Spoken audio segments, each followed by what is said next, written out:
네, 네트워크 소식 먼저 순천방송국으로 갑니다. 송명희 앵커, 이 고향사랑 기부금 시행 1년이 지났는데 아직도 이 기금을 어디에 어떻게 쓸지 방안을 찾지 못한 지자체가 있다고요?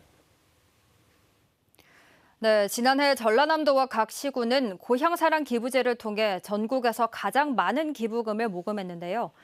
하지만 일부 시군들은 기금을 어디에 쓸지 구체적으로 정하지 못해 기부금을 은행에 예치해 놓고 있습니다. 보도에 손준수 기자입니다. 사자 두 마리가 마주선체 석등을 떠받치고 있는 광양 중흥산성 쌍사자 석등입니다. 광양시는 국보 103호인 쌍사자 석등 제자리 찾기를 고향사랑 기부제 기금을 사용할 제1호 사업으로 추진하고 있습니다. 시민들의 문화적 자존감을 회복하고 우리 시 국보가 광양으로 시민의 품으로 돌아올 수 있도록 하기 위해 제1호 사업으로 선정하였습니다. 반면에 전남 13개 시군은 기금 사업을 구체적으로 정하지 못하고 있습니다. 법에서 정한 4가지 목적 안에서 지역 특화 사업을 진행해야 하고 또 기존 정책이나 타 지역 사업과 중복되지 않아야 해 사업 선정이 까다롭기 때문입니다. 고흥군의 경우 지난해 전국 3위에 해당하는 12억 3천만 원을 모았는데 구체적인 사용처를 정하지 못하고 사업을 내년으로 미뤘습니다. 은행에 예치한 기부금 이자만 수천만 원에 이를 것으로 보입니다. 저희가 24년도까지 예치해서 단일 사업으로 25년도에 진행하는 걸로 결정했습니다.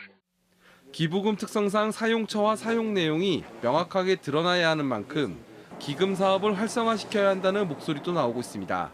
어떤 기반이 되어져야 되는데 이에 대한 좀 준비나 사용에 대한 어떤 좀 계획이 좀 제대로 잡히지 않았던 거 아닌가라는 판단이 듭니다. 이에 대해 전라남도는 각 자치단체가 기금 사업을 적극적으로 발굴할 수 있도록 전문가 상담과 실무회의를 수시로 개최해 지원하겠다고 밝혔습니다. KBS 뉴스 손준수입니다.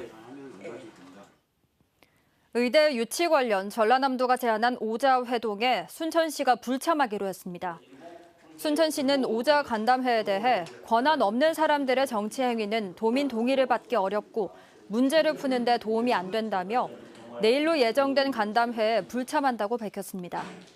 순천시는 또 오늘 순천 지역 도의원들과 간담회를 갖고 2021년 용역 결과 보고서는 중대한 문제점들이 확인되고 있다며 도의원들이 도정 질의를 통해 대응해달라고 요청했습니다.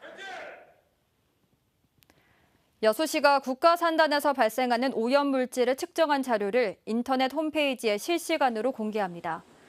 여수시는 사업비 130억 원을 투입해 추진한 여수산단 디지털 환경안전통합관제센터가 올해부터 본격 가동돼 환경정보를 실시간 제공한다고 밝혔습니다. 공개 자료는 미세먼지와 휘발성 유기화합물 등 공장별로 측정한 값이며 여수시 인터넷 홈페이지에서 확인할 수 있습니다. 고흥군은 오늘 햇마늘 수매 첫날 농협 수매 현장을 찾아 수확 물량과 가격 동향을 점검했습니다. 고흥군은 생산농가의 고령화 등으로 재배 면적이 지난해보다 11% 줄었고 저온과 잦은 비로 마늘 알맹이가 제대로 연글지 않은 이른바 벌마늘 피해까지 발생해 생산량이 크게 줄 것으로 예상했습니다. 고흥군은 20일까지 저온 피해 마늘에 대한 재해 조사를 마치고 국비 지원을 요청할 계획입니다. 지금까지 순천에서 전해드렸습니다.